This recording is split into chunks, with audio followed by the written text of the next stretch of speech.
Welcome to Brain Talks, a podcast that explores the hidden world of brain trauma. Today, I'm thrilled to be joined by Tracy Onyekanne, who is a brain trauma survivor who uses her platform to spread awareness about brain trauma and concussion awareness. She is a former talk show host and an Emmy Award winning host, as well as a multimedia journalist. Welcome, Tracy, to Brain Talks, and thank you so much for joining us today. Thanks for having me. I'm so excited to be here. So, your story and your work is truly inspiring. Could you tell us a bit more about yourself and what made you do what you do? Sure. I currently live in Fort Worth, Texas, in the United States. I'm originally from Pennsylvania, which is where I actually had my brain injury. Currently, I live with my husband. We are youth pastors. We travel a lot and do a lot of ministry together. I still do a lot of things with media, and I'm still really fortunate to be on the board of the Brain Injury Association of Pennsylvania. I'm currently the vice president, so it's really beautiful how so many things have come full circle of, being a young 17-year-old girl who had a brain injury and was advocating at the federal level, and now years later, a decade plus later, 2 decades plus later. Oh my goodness. Yeah, I'm on the board and I'm able to still make impact in the community. And I lead a monthly virtual support group for everyone across the state of Pennsylvania. And it's just a space for people with brain injury or caregivers or sometimes providers or medical professionals to just come. And it's just a safe space to be and to understand that they're not alone and that the pain that they're walking in, yeah, just ultimately they're not alone. And my heart, it's a once a month joy in my heart to continually see the same people show up through the hard times, through the good times, and just be community. Oh, wow, that's really amazing. I love that it's a full circle moment that from when you were 17 and then now you are doing something still with that. It is truly impeccable. So, to begin with, how would you define brain trauma from your own experience? Cool. Just for some clarification, I'm not a professional. So this comes from just personal experience and then the work I've done on the board of the Brain Injury Association. But I think of like traumatic brain injury, which is a jolt to the head or body or a violent blow. And ultimately, I say jolt because my experience with brain injury, it wasn't super violent or traumatic. It was just a bump to the head. Um, and then there's also traumatic and non-traumatic. So non-traumatic thinking of strokes or near drowning or infectious disease that causes all the shift in brain chemistry and all of the things I don't know how to say because I'm not a doctor. But ultimately, brain injury being just like this external force or physical blow jolt to the head. Okay, so could you tell us about your story and how the brain injury occurred? Sure. So I was 17 years old. I was a junior in high school. I lived in a small town in Pennsylvania. Sports was my life. So I played basketball, I ran track. I would have went to college for track. But in January of 2005, I was playing a basketball game. And right before the first half, I was going up for a rebound. And as I came down, I collided heads with my opponent. And so visually speaking, like the back of my brain hit the top of the other girl's head. Okay. Instantly, my eyes blacked out, but I was able to like regain vision and I kept playing the next couple of minutes right before the half. And I was just completely out of it, confused. I barely remember the rest of the game. I just remember halftime in the locker room. It just felt like someone was hitting me in the skull with the hammer. Like it was just this immense pressure. Um, and unfortunately, and so this was 2005. So for some context, concussion awareness wasn't really a thing outside of like getting your bell rung and just going in a dark corner and sleeping it off. Like there was just no information or awareness. And so unfortunately, 2 days later, after going to school, I was completely dizzy. My balance was off. I couldn't pay attention. I remember the lights in the classrooms were making me sick, and I was getting ready for my next game. And as an athlete, you suck it up, you play. It was a big time for like districts and states for us, so I had to play. And then the next game, I let my coaches know, like, hey, the court's spinning. I don't really feel good, but I'll be okay. And, they were just like, cool, like, let us know if you need to come out, we'll take you out. And I played the full game. I do not know how. Oh, And then after that second game, I collapsed in the locker room. And that was ultimately the end of my journey when it comes to sports. And then from that day forward, I mean, it was ultimately an 8-year journey of physical disability. So I suffered from severe migraines. Light made me sick. And so for at least 2 years, so from 17 to 19, we had to put dark sheets over our windows. I couldn't watch TV. I was very overstimulated. I was highly sensitive to everything.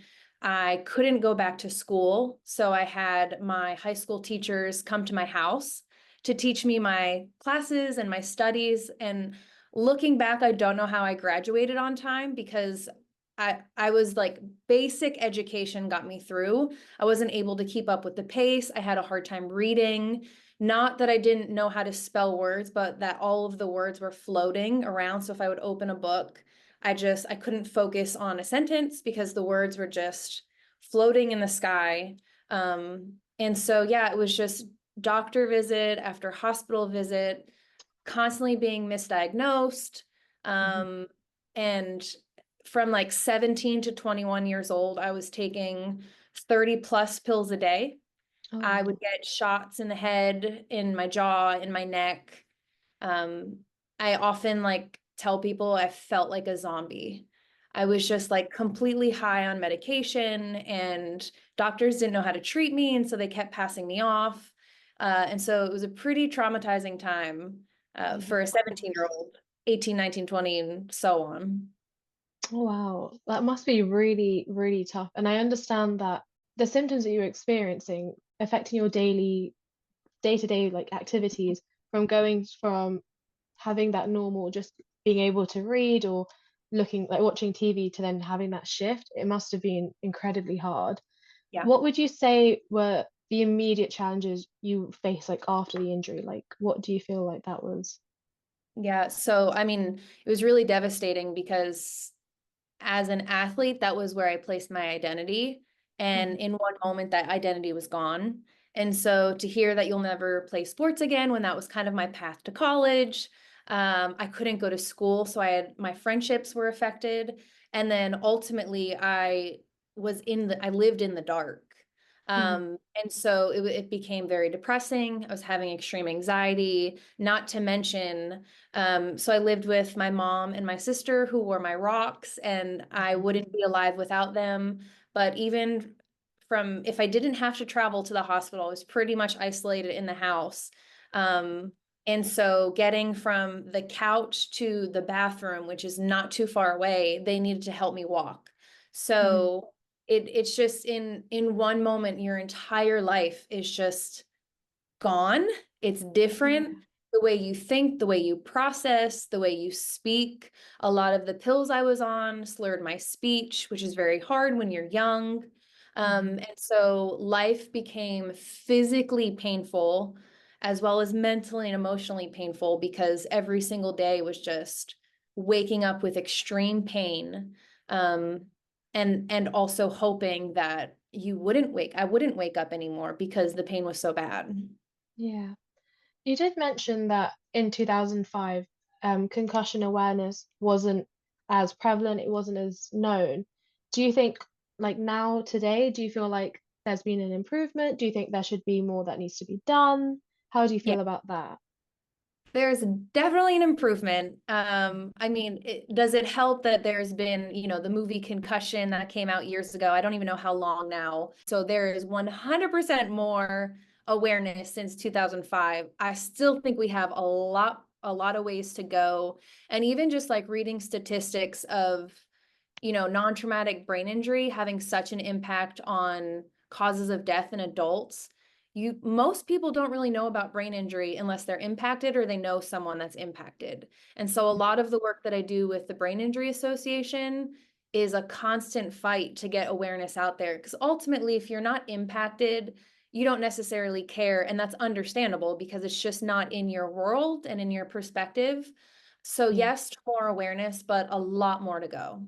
Yeah, I do. I do believe that because I also think with trauma injuries, brain injuries specifically, a lot of people don't really talk about the mental challenges as well associated with that. So how do you feel like, as you mentioned, you did mention a bit about how it did affect you mentally, but could you maybe delve into that a bit more? Like, what was your mental well-being when you were trying to kind of get back to normal?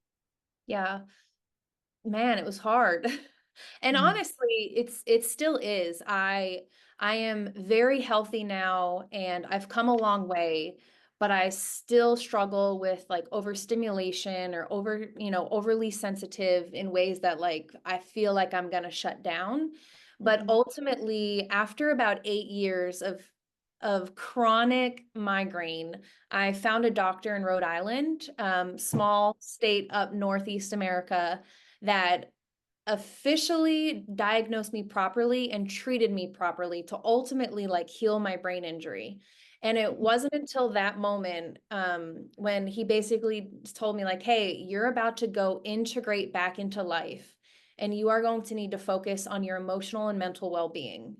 And I've heard it before in the hospital. I would spend weeks in the hospital and psychiatrists or psychologists would come and tell me like, hey, like you're so used to pain, you're going to have to retrain your brain to not be in pain. I was like, that's stupid because I can't wait to not be in pain.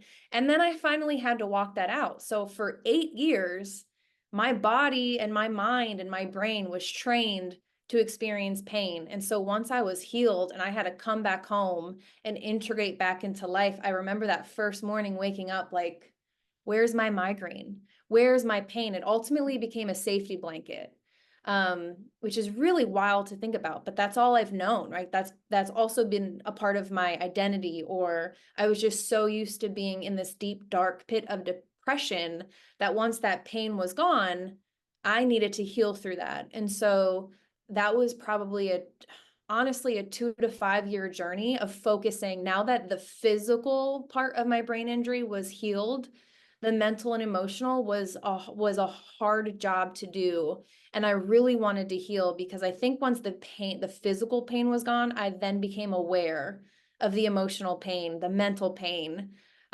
which is a lot for anyone, let alone a Mhm. 17-year-old to 25 years old and figuring out this new life without pain, but still struggling with crazy anxiety, still struggling with side effects from medication, still struggling from just not knowing how to live a healthy life because I was just so used to not being healthy.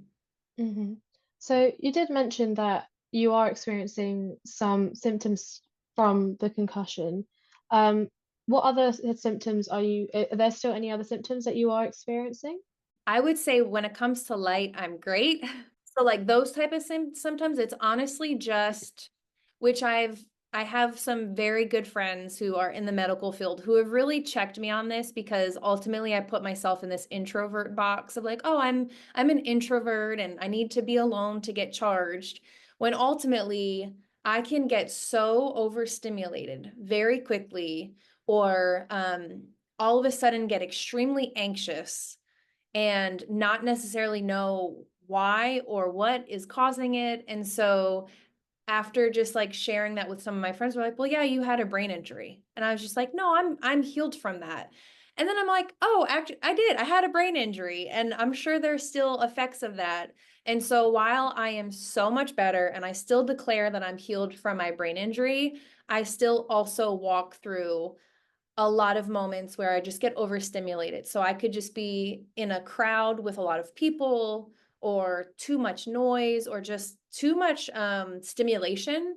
I Mm, recognize can almost make me want to shut down. And so I quite literally have to get out of those situations to okay. cool down, calm down and feel a little bit better. Well, so because I do feel like with a brain injury, it has a very lasting impact. But obviously, from the initial time of brain injury, obviously that can be more severe, but the Mm. symptoms do lessen, but people will still experience some similar symptoms, and it does affect their day-to-day Mm. activities as well. Um, so, what do you kind of hope to see in the future of brain trauma, brain injury, maybe the support system? Because I know, especially with, as you said, with brain injury, it can be, and how I term it in this podcast is, it can be seen as a silent storm. It Yeah. can be something that it might not be seen very like present in the outside of the world, but inside in your brain, there could be this whole storm going on that you don't really recognize. So, what do you kind of hope to see in the future, whether it's with support in the whole medical team or maybe the whole thing in the public? Because I do recognize that brain trauma, like you did mention, not many people will go into thinking or talking about it or researching about it because if they've not experienced it, they don't think about kind of wanting to know about it. So, how Mhm. do you feel like the future is of brain trauma? Well, first off, you said the silent storm, and that's just like so spot on. That is like the best visual, unfortunately, but beautifully said because it truly is. It's like it is a storm within you, and no one Mhm, else can see it. And so anyway, I had to mention that because that's a great visual of brain injury. I mean, I hope and pray that there's awareness and then there's action, right? And mhm, so um I know from personal experience and leading my support group, people who are walking through brain injury do not have advocates on their behalf. Unfortunately, a lot of times it hurts the family unit, and so they may not have support or they're not believed. I had my own personal struggle with doctor after doctor, like quite literally telling me I was crazy and not mm, believing me and not believing that I was in pain. And it's so traumatizing when you're already struggling with a brain injury to then be told by your loved ones and ultimately the medical profession, which is like your only hope in that moment, that they yeah, don't believe you. And so I desire to see change in advocacy, like just lock in arms with someone in the brain injury world and just say, I will fight for your behalf. They struggle with transportation. I would love to see transportation built that people can actually get to their doctors and to hospital. And I know with like in America right now, brain injury funding is quite literally potentially about to be taken away, and so that's really scary for this mm, community.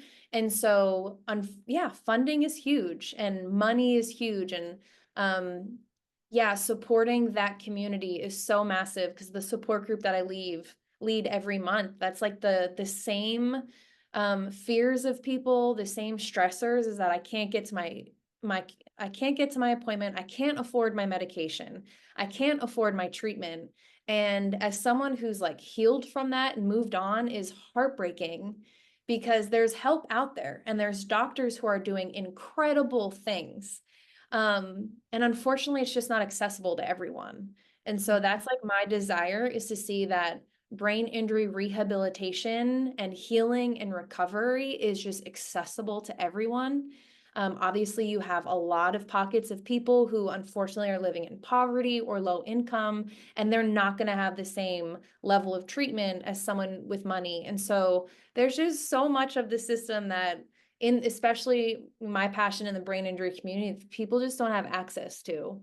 So awareness that leads to action, that leads to like full restoration for everyone involved. Yeah, I do believe it's really important, especially with funding as well. In the UK as well, we have free healthcare, but with having talked to researchers and funding into trying to understand the trauma science from models and what so, there's not enough funding. And so a lot of researchers who are trying to explore further and to try and improve patient outcome because there isn't enough funding, they're not being able to take the trauma science to the next level. And obviously, that will then later impact patients and patient care. So, from this whole experience, what would you say is the biggest thing that you would say that you've learned from your trauma injury? I love this question. I was thinking about this. Mhm. Uh, I think ultimately it's quite simple that I can do hard things. I think having and you see this with people who, have walked through hard things in life, whatever it may be. Um, I was young, right? Like I'm still at the age where my brain is still forming and learning and growing and just within a second I have a complete shift in life. And that was extremely hard. It was extremely chaotic. It was depressing. But as I grew and as I healed, and I could look back and be like, wow, I walked through that with the support of community, with the support of family, with my faith. And I recognize that as life happens, right? And crazy stuff happens like COVID or other crazy things in my life, I feel like I'm actually more equipped now because I had that crazy shift in my life before. I feel more grounded now. I feel more settled to be able to take on hard things. And I often tell people, and brain injury is so challenging because oftentimes, if not majority of the times, it's invisible, right? Like nobody would ever know that someone is struggling with a brain injury because it's invisible. If they physically have not changed, if they're not in a wheelchair, which is a whole other challenge for brain injury survivors, is just the invisibility of it and feeling like they're alone or feeling like they're, no one believes them. But walking through that has really equipped me to handle hard things. And so a lot of us in the brain injury community say, man, if we can handle a brain injury, we can handle anything. And I feel like Yeah. I say that I've had some crazy stuff happen to me within the last couple of years. I'm like, I had a brain injury, like I can do this. So ultimately, I think there's just like this strength that is forged within you and your character through surviving a brain injury that I just have a really positive outlook on it and on life, and it's been really great. That's truly amazing. I think it is so important when you go through a very tough period of time. I think seeing the light, I think it is also really important, especially when your brain can do so many amazing things, but it can also be your worst enemy. And supporting someone through that, I think is so, so important. So thank you so much for doing this and being a part of this. Yeah, no, thank you. It makes my heart so warm because knowing that there's like a next generation of people standing up and just having the heart to help is really sweet to see. So thank you. Thank you so much. Our aim for this podcast is to give you a little insight into the world of brain trauma. Brain trauma is a very broad term. Essentially, it is any injury that disrupts the normal function of the brain. This can happen in a variety of ways. For example, blows to the head, which is when there's a hard impact like a fall or a car accident, which can cause the brain to move around inside the skull, damaging the delicate tissues. Then there's penetrating injuries, where an object may be piercing through the skull and can directly injure the brain tissue. There's also blast injuries, which is when an explosion may occur and that can create a powerful shock wave that damages the brain even without a direct hit. So, what does it mean by a silent storm of brain injury? After a head injury, the brain can experience a silent storm. And what this means is, unlike a broken bone, where there is a visible damage, the damage to the brain after a head injury can be microscopic and undetectable by a traditional scan, therefore referring to silent. In addition, while on the surface it may seem like nothing is happening after the brain injury, on a cellular level, activities involving inflammation, damaged cells trying to repair themselves, and changes in the neuron connections can occur.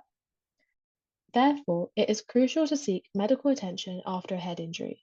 Even if there is no immediate symptoms, underlying brain damage can be present. Early diagnosis and treatment can help prevent long-term complications and improve recovery. It is also important to understand that brain trauma can range from mild to severe. So, with mild injuries, usually being a concussion with symptoms involving headaches, dizziness, and confusion, these are typically resolved within a day or within a few days or weeks. Then there's moderate injuries causing longer lasting symptoms such as memory problems, difficulty concentrating, and sleep disturbance.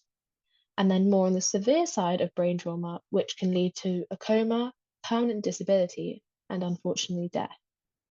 However, Again, it's important to note that no matter the severity, any head injury should be taken seriously. 10 million individuals worldwide suffer from traumatic brain injuries each year, and it is one of the leading causes of mortality and disability worldwide. In the UK, there are 900,000 head injuries reported in accident and emergency. The emergency department is a front line in the battle against trauma. A large portion of trauma research begins here, as soon as a patient is admitted. By obtaining clinical information, detailed medical history, injury patterns of the patient, and analysis of their blood, with in-depth laboratory analysis of the patient's blood, it can reveal the impact of trauma on two crucial systems. These crucial systems are inflammation and coagulopathy. Inflammation is when the body's natural inflammatory responses to determine if it's contributing positively or negatively to the natural healing process. And then there's coagulopathy. This analysis investigates any disruption in the patient's blood clotting function caused by the trauma. This allows the medical team and research to gain a deeper understanding of the impact of the trauma induced injury of the particular patient and disruptions it may have caused. As a result, the combined data will optimize treatment plans and manage trauma associated hemorrhages. So, I hope this episode has given you a little insight into what brain trauma is. In our next episode, I'll be joined by Dr. Geordie, where we'll discuss how the body initially responds to a traumatic brain injury, as well as looking at how experimental models are used to develop our understanding of trauma science. Well, thank you for listening to Brain Talks, and I hope to see you on our next episode.